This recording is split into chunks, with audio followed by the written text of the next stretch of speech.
សញ្ញាទាំង7យ៉ាងដែលបង្ហាញថាអ្នកគឺជាមនុស្សដែលមានការចងចាំរយៈពេលខ្លីឬជាមនុស្សដែលពិបាកចងចាំនៅក្នុងរឿងអ្វីមួយ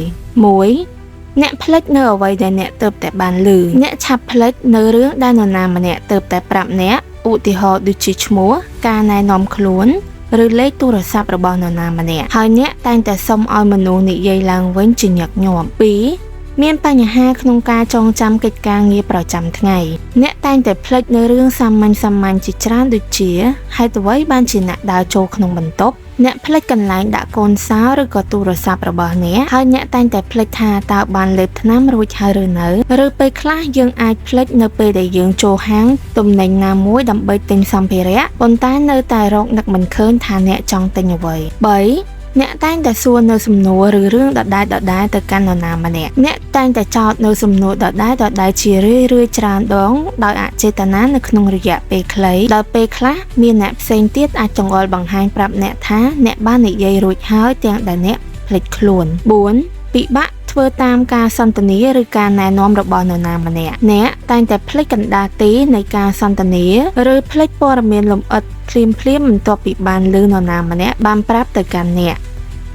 តែងតែមានបញ្ហាមិនអាចធ្វើបានប្រសិនបើអ្នកមិនបានសរសេរឬកត់ចំណាំវាទុក 5. អ្នកឧស្សាហ៍បាត់បង់នៅពេលវេលាឬខកខានពេលវេលាក្នុងការណាត់ជួបនរណាម្នាក់អ្នកតែងតែភ្លេចនៅការណាត់ជួបឬការបរិច្ឆេទកំណត់សំខាន់លុះត្រាតែមានការរំលឹកពីមនុស្សជុំវិញខ្លួនអ្នកតែងតែពឹងផ្អែកយ៉ាងខ្លាំងទៅលើម៉ោងរោ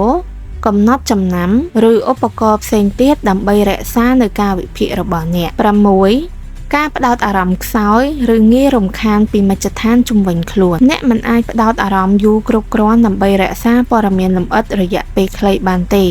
ចិត្តរបស់អ្នកជារឿយតែងតែរសាត់ហើយអ្នកភ្លេចនៅអ្វីដែលអ្នកកំពុងធ្វើ 7. អ្នកភ្លេចនៅអ្វីដែលទើបតែមើលឬទើបតែអានរួចពេលខ្លះអ្នកកំពុងតែអានសៀវភៅមួយក្បាលដោយអានចប់មួយទំព័រហើយបានចូលទៅទំព័រថ្មីប៉ុន្តែអ្នកបានភ្លេចនៅទំព័រចាស់ដែលអ្នកទើបតែអានរួចបាត់ទៅហើយឬពេលខ្លះទៀតអ្នកកំពុងតែទស្សនាភាពយន្តណាមួយបន្ទាប់មកក៏បានភ្លេចនៅសាច់រឿងភ្លាមមូលហេតុដែលអាចកើតមាននៅបញ្ហាការចងចាំរយៈពេលខ្លីអាចមកពី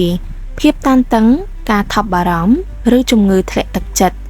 ការគេងមិនលក់ឬគុណភាពដំណេកខ្សោយកង្វះសារធាតុចិញ្ចឹមដូចជាវីតាមីន B12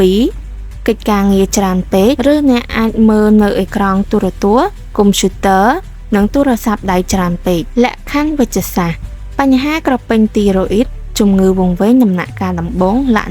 ឬអាចមកពីការប្រើប្រាស់គ្រឿងស្រវឹងច្រើនឬសារធាតុញៀនលើកម្រិតអ្វីដែលអ្នកគួរតែធ្វើដើម្បីឲ្យមានការចងចាំប្រសើរឡើងវិញទី1គេងឲ្យបានគ្រប់គ្រាន់ទី2ធ្វើសមាធិទី3ប្រើឧបករណ៍ដូចជាកំណត់ចំណាំការរំលឹកនិងបញ្ជីត្រួតពិនិត្យទី4ញ៉ាំអាហារដែលមានសុខភាពល្អដល់ខួរក្បាលដូចជា Omega 3S សារធាតុប្រឆាំងអុកស៊ីតកម្មលក្ខ